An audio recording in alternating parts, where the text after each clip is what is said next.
दोस्तों, मैं ख्वाजा तारिक हसन अपने चैनल के माध्यम से मैं फिर कुछ आज प्राकृतिक चिकित्सा एवं योग के माध्यम से आप लोगों से कुछ जानकारी शेयर करना चाहता हूँ। बहुत से साथी हमारे ऐसे हैं जिन्होंने हमसे ये पूछा है, कुछ क्वेरीज हैं कुछ लोगों की। वो जानना चाहते हैं कि आजकल जैसे ठंडक बहुत पड़ रही है, तो ये ठंडक में ख़ास तौर से बच्चों के लिए ये पसली चलने लगती है और सीने में से आवाज़ आती है खर खर की, और इस तरीके से या घुटनों में, ओल्ड एज में है, घुटनों में बहुत दर्द होने लगता है या कमर में दर्द है, तो उसके लिए क्या करें? तो उसके लिए देखिए, हमारे वहाँ नेचुरोपैथी या योग में कुछ एक आसन हैं घुटनों के लिए। जहाँ तक घुटनों के दर्द की बात है, तो वो हम लोग खुद ही जिम्मेदार हैं उसके, कि खाना हम लोग देखिए खाने खाने के लिए हम लोग जहाँ पर चाहे तो खड़े खड़े खा लिया खाना, या बैठ के खा लिया, या कोई सिस्टम नहीं खाना खाने का। इसको पहले एपिसोड में मैं जिक्र कर भी चुका हूँ कि ज़मीन पर बैठकर खाना खाने से जो फ़ायदे होंगे वो आप खुद महसूस करेंगे अगर आप ऐसा कर पाएँ। दूसरी चीज़ ये है कि टॉयलेट तक में हम लोगों ने ये इंडियन सीट को छोड़कर वेस्टर्न स्टाइल को अपनाया हुआ है, तो काफ़ी हद तक घुटनों के दर्द के लिए हम लोग खुद जिम्मेदार हैं। बहरहाल, अब जो भी परेशानी अगर आ चुकी है तो उसके लिए कुछ एक जानकारी मैं आपको बता देता हूँ, और जिनको नहीं है ये परेशानियाँ उनके लिए तो बहुत अच्छी बात है कि अगर अभी से थोड़ा कोशिश करेंगे तो उनको परेशानी नहीं होगी। तो अब जैसे ये बच्चों की शुरुआत से हम करते हैं कि जैसे बच्चों की पसली चलती है, बच्चों को दर्द होता है, तो जो भी आपके डॉक्टर आपको सलाह दे रहे हैं या जो भी मशवरा उनका है या जो भी मेडिसिन चल रही है, उसमें हमारा कोई दखल नहीं है। हम केवल आपको ये बताना चाह रहे हैं कि आप घर में एक तेल ऐसा बना कर रख लीजिए, एक ऑयल बना लीजिए।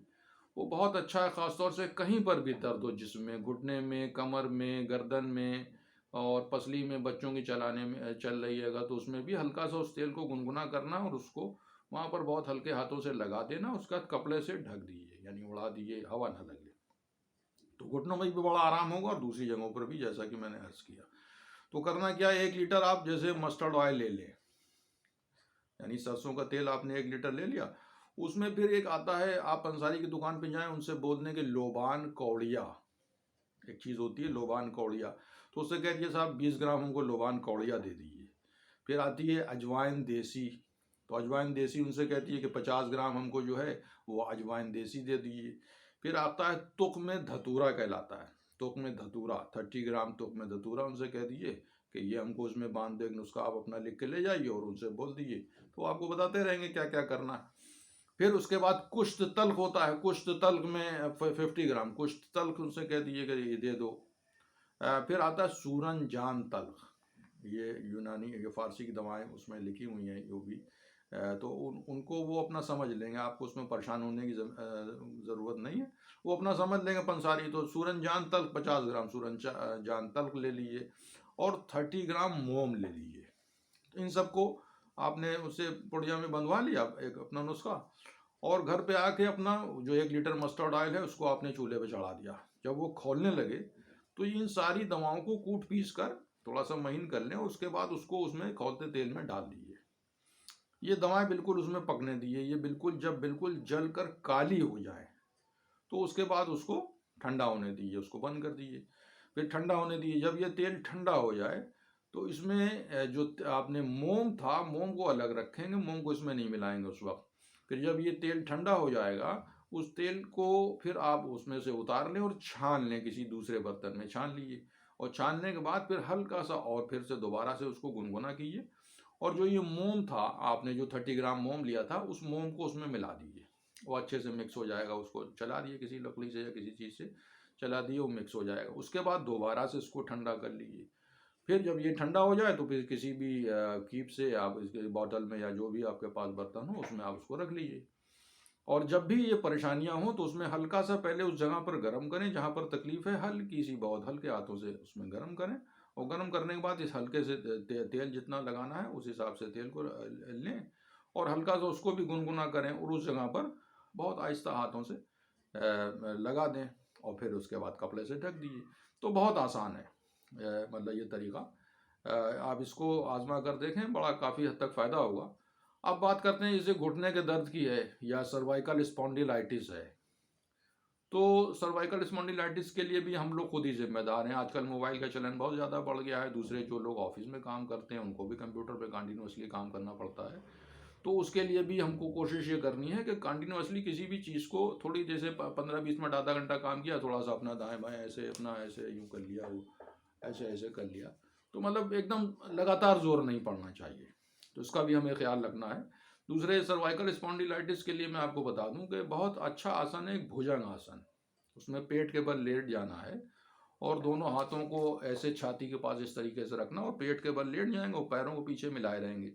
फिर आहिस्ता आहिस्ता सांस को इनहेल करते हुए ऐसे ऐसे आहिस्ता आहिस्ता उठना है, ऊपर तक जाना है। बहुत ज़्यादा कोशिश मतलब ऐसा नहीं, ज़बरदस्ती किसी भी आसन में नहीं की जाती। जितना आसानी से कर सकिए करिए, उसके बाद छोड़ दिए। तो एक बार सांस लेते हुए ऊपर गए, ऊपर जाके थोड़ा सा होल्ड कर लिया, फिर एक्सहेल करते हुए फिर वापस आ जाइए, यानी पेट के बल ही वापस आ जाइए। वापस आने के बाद थोड़ा सा रुक जाइए, फिर दोबारा से इसी सर्किल को किए, दोबारा से किए, 2-3 बार शुरुआत में करें। फिर धीरे धीरे जब आदत हो जाए तो उसको बढ़ा सकते हैं। तो ख़ास तौर से ये सर्वाइकल स्पॉन्डिलाइटिस है, लो बैक पेन है ना, ये गर्दन के लिए और ये आपका जो रीढ़ की पूरी स्पाइन के लिए बहुत अच्छी एक्सरसाइज है भुजंग आसन। तो इसको आप आहिस्ता आहिस्ता ही करें और किसी भी आसन में कोई जोर ज़बरदस्ती या जल्दबाजी नहीं करनी है, इसका ध्यान रखें ख़ास तौर से।